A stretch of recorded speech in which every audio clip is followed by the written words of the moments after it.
and the Filipino community na nangangailangan po ng tulong ng ating gobyerno. After na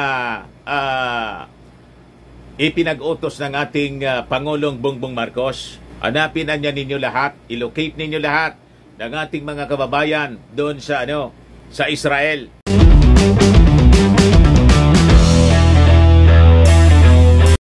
Ang utos mga kababayan ng ating Pangulong Bongbong Marcos, locate all Filipinos in Israel. May mga reports kasi mga kababayan na ang sabi kasama yung ilang mga kababayan natin ang nabihag. Ang bihag mga kababayan ng Hamas. Ayan po mga kababayan ang mga latest na balita. Kaya yan po ang ang utos ng ating Pangulong Bongbong Marcos. Locate all Filipinos in Israel. So yun mga kababayan. But before ko ibigay sa inyo yung full story, click subscribe muna dito sa ating YouTube channel and hit the notification bell para lagi po kayong updated sa mga kaganapan dito sa ating bansa. Like and share na rin po ninyo ng ating video. At wag na rin po ninyo na skip yung ating mga commercial ads para tuloy-tuloy lang ang pag-unlad ng bagong Pilipinas. The land of fear. Ang Israel mga kababayan ay pinsan natin po ang Israel. At dahil po mga kababayan sa nangyari sa Israel, kung saan sabi sa latest report, more than 700 na po yung namatay sa paglusob po ng mga Hamas. And the Philippines condemns deadly attacks in Israel. So tama po yung ating posisyon. Aligned with the position of the nations of the world.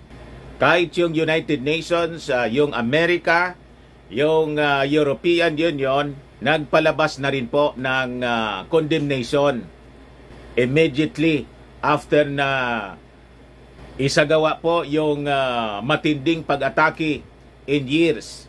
Pinaka-seryoso po ito. Sabi ng Israel, kill all terrorists. Israel vows Gaza purge of Hamas attackers. Yan po ang mga balita ngayon. Napakatindi. Death and destruction in Israel in Gaza following surprise attack by Hamas. Kahindik-hindik na mga scenes mga kababayan in Israel right now. Harrowing scenes in Israel. Yan po mga bangkay po yon. Mga bangkay po siya.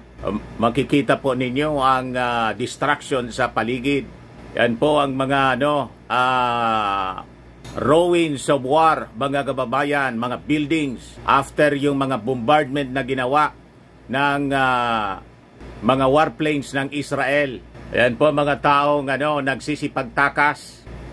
Yan po mga kababayan, kahit na lang na kanilang pwedeng masakyan. Matinding devastation po. Gaza on fire mga kababayan. Ayan po. Para ng impyerno mga kababayan sa Israel ngayon. Ruins everywhere mga kababayan. Total chaos. Yan nagliliparan ng mga rockets. So this photos show fear, death and destruction in battle scenes from Israel in the Gaza Strip. Yan po mga kababayan. Israel warns of long difficult war versus Hamas. Sabi dyan mga kababayan sa balita.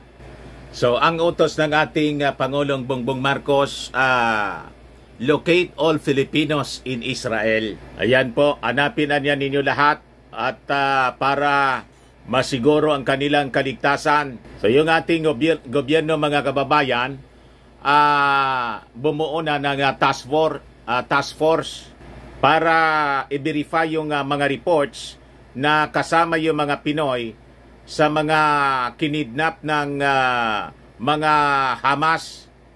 So sabi rito, President Marcos ordered the Department of Migrant Workers na hanapin ang lahat ng mga Filipinos na naninirahan sa Israel mga kababayan, kung saan yung ginawang pag-atake ng Hamas noong Sabado, nag-trigger po ng airstrikes galing po sa Air Force ng Israel sa Gaza Strip.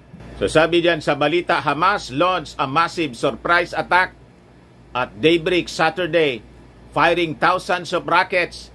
7,500 rockets po yung ipinaulan ng Hamas sa Israel, killing residents and taking hostages. The attack sa mga kababayan, sabi dito sa balita, prompted Israeli Prime Minister Benjamin Netanyahu to declare war on Hamas, ordering airstrikes that killed hundreds in Gaza Strip, a Palestinian enclave po. So sabi po ni Presidential Communications Secretary Chiloy Garafil, yung ating gobyerno is closely coordinating with the Philippine Embassy doon po sa Tel Aviv at saka sa Migrant Workers Office para siguruhin ang kaligtasan and the welfare ng ating mga kababayang Filipino na nagtatrabaho po doon. Sabi po ni Garafil, yung DMW, Department of Migrant Workers, nagbukas na rin po ng hotline and several Viber and WhatsApp hotline numbers that will accept calls and queries from our OFWs and the Filipino community na nangangailangan po ng tulong ng ating gobyerno. After na ipinag-utos ng ating Pangulong Bongbong Marcos, hanapin niya ninyo lahat, ilocate ninyo lahat ng ating mga kababayan doon sa sa Israel after the attacks ng Hamas. The palace also said that the order from the president also covers workers' families affected by the war. Sabi po ni Migrant Worker Secretary Hans Leo Kakdak na yung kanyang agency is already checking on Filipino workers in Israel, especially doon sa mga lugar na malapit sa Gaza Strip at saka sa mga lugar kung saan matindi po ang labanan between the Israeli forces at ng Hamas. Sa press conference po through Zoom kahapon, sinabi po ni Israeli Ambassador Ilan Flash na yung ating embassy doon, mga kababayan sa Israel, we're still verifying reports that Filipinos were among those kidnapped by Hamas militants. So ibig sabihin, hindi pa man po sigurado kung may mga nadamay ba sa mga kinidnap ng mga Hamas sa ating mga kababayang Filipino. So sabi dyan, in a statement, the DFA said, yung ating embassy doon sa Tel Aviv is verifying and confirmed reports that 22 foreign workers from the Philippines and Thailand were killed and another 7 kidnapped by Hamas militants. Ayan po, mga kababayan, ang makikita natin na nagsisipagliparan ng mga rockets po siya. Ganyan siya itsura sa gabi, mga kababayan. May nag-message nga sa atin, mga nanonood, mga kababayan, sa ating mga OFW dyan sa Israel. Ang sabi nila, lahat sila ngayon nasa underground shelters. Hindi sila makalabas. Matindi po ang distractions ng bombardment na ginagawa, mga kababayan, ng Israeli warplanes. Ngayon, just like other countries, tulad ng Amerika, European Union, saka United Nations, nagpalabas na rin po ng statement yung ating bansa through the Department of Foreign Affairs, condemning the surprise attacks na ginawa ng Hamas militant sa Israel. Yan po, mga kababayan, ang balita. Sabi diyan, the Philippines condemned Sunday the multi-pronged surprise attacks in Israel that killed hundreds, including civilians.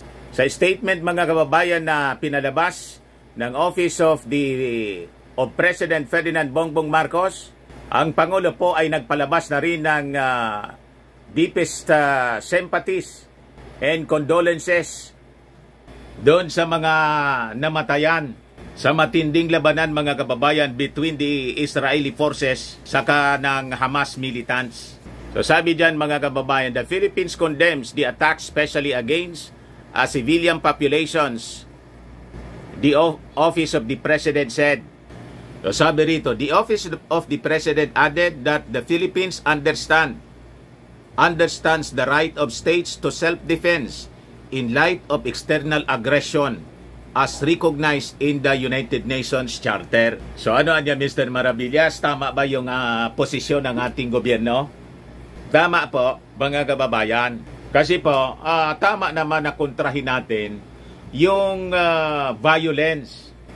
Any form of violence sa established government, mga kababayan. And we have to side with Israel, mga kababayan, as a friend. At hindi lang po bilang isang kaibigan. Ang Israel po ay ating pinsan. At sabi mga kababayan sa Bible, God will bless those who bless Him. Bless Israel. Alam ba ninyo mga kababayan na ganon? Sabi dyan mga kababayan sa Genesis 12:3, I will bless those who bless you, and whoever curses you, I will curse, and all peoples on earth will be blessed through you. Yan po ang promise ng ating Panginoon. May kaakibat na blessing po ang mga bansa, mga tao sa bansa na sumusuporta po sa bansang Israel. At may kaakibat na sumpa doon mga kababayan sa mga bansa at mga tao na sinusumpa mga kababayan ang Israel, the apple of the eye of God. Ganon mga kababayan. So the promise of Abraham passed on to Israel as well. So God is going to bless those who bless Abraham, which means He is going to bless those who bless Israel.